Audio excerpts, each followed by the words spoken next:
Hello guys, welcome to the iUltimate concept. On today's video, I'm going to be teaching you how to add transparency text to an image using layer effect in Photoshop.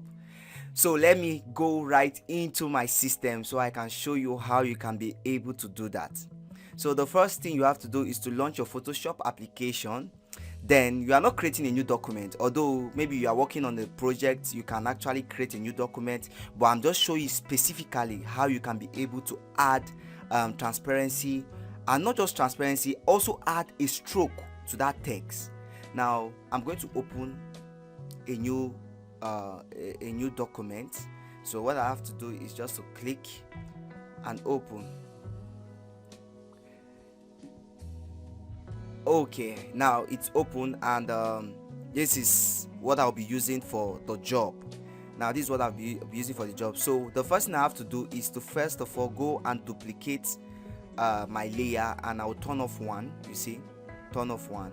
So after I'm done turning off one, I'm going to, the next thing I have to do is let me lock this because I don't want this to be moving around, so I've just locked it now. Now the next thing I have to do is to bring in my color. So when I click here, whatever any tools you click here, just look up here. It will show you, should I say, the property bar of that text. Yes, a property bar of that text. So I just click a text tools and look at what it's showing me. Let me just pick my move tools. This is what it's showing me. And once I pick my text tools, this is also what it's showing me. Then I'm going to come to this place and pick the last size of my text. And not just that, when I'm done doing that, I'll just come here and maybe pick white or any color of your choice, because we'll not be using color. Don't forget, it's transparency. So I'm going to come here and click. Now this is it. I want to write something active. Okay, once I'm done writing it, I'll go back to my move tools, which is just V. Then I'm going to increase the text. So you see, once I'm done increasing the text, you can also come to this place and change the front of the text. Whichever text you want, you can actually change. So yes, actually determine whether it's capital letter or small letter. So we are using a capital letter. And not just that, here is also to determine the spacing.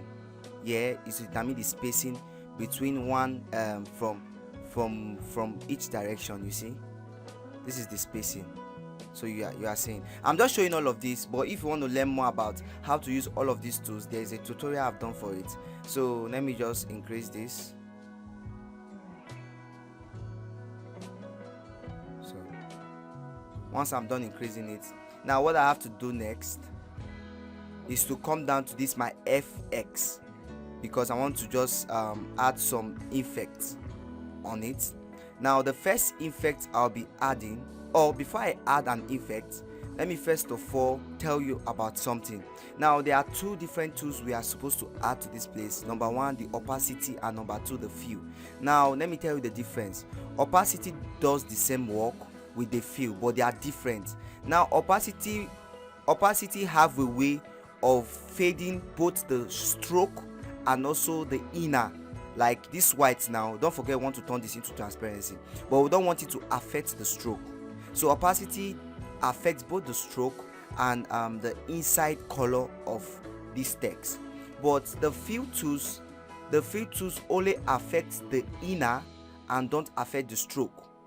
Now we have to reduce this stroke to 0, and that is what we want. We just want to do a transparency soft. We don't want anything that will affect the stroke or any other effect we'll be adding to this text. So once we are done with using these fill tools, the next thing we have to do is to come down to this our FX. Now we want to add effect.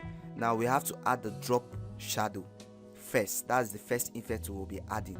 Now this is our drop shadow panel, where we'll be adding a lot of features in it. Now the first thing you have to concentrate on is the angles. 1, angles, 2, distance, and 3, size.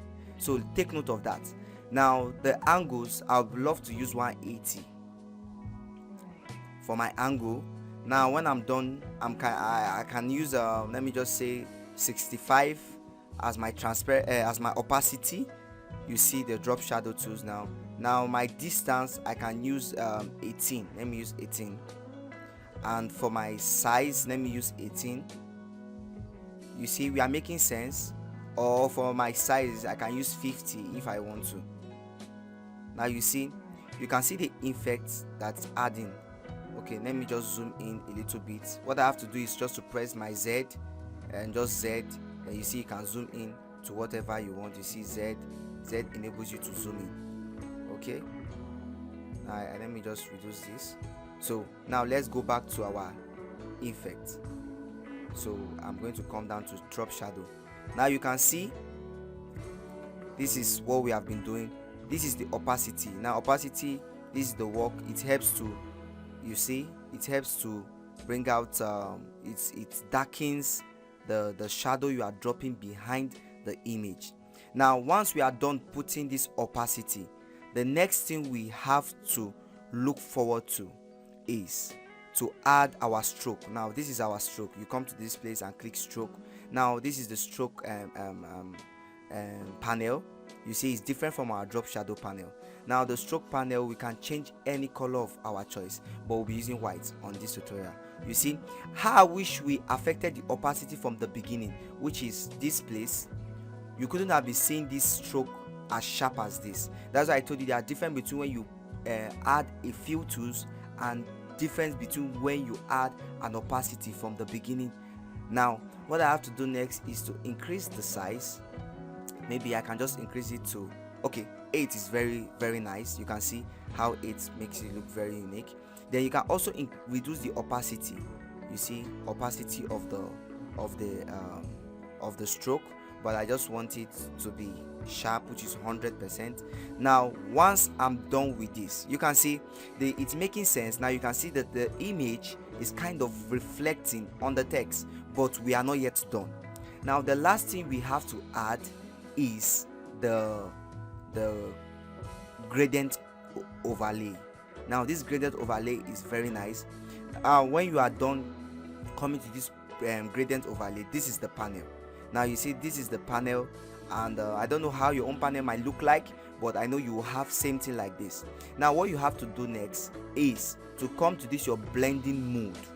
Now your blending mode enables it to be more sharper, more visible or whatever. So you have to just mix. I would love you guys to mix different selection of this and know which one works for you. Now let me come to hard light.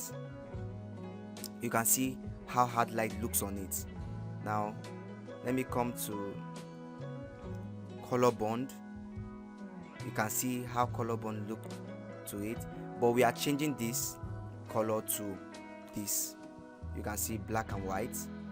Now once you are done doing that, you come down here and you see different colors leaning. I'm just trying to do this so you are going to understand what it means.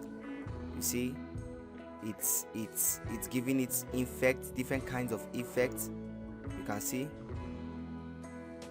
see I'm just trying to do this so you understand what I'm trying to explain. You can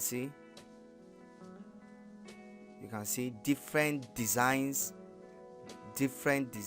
and many other things.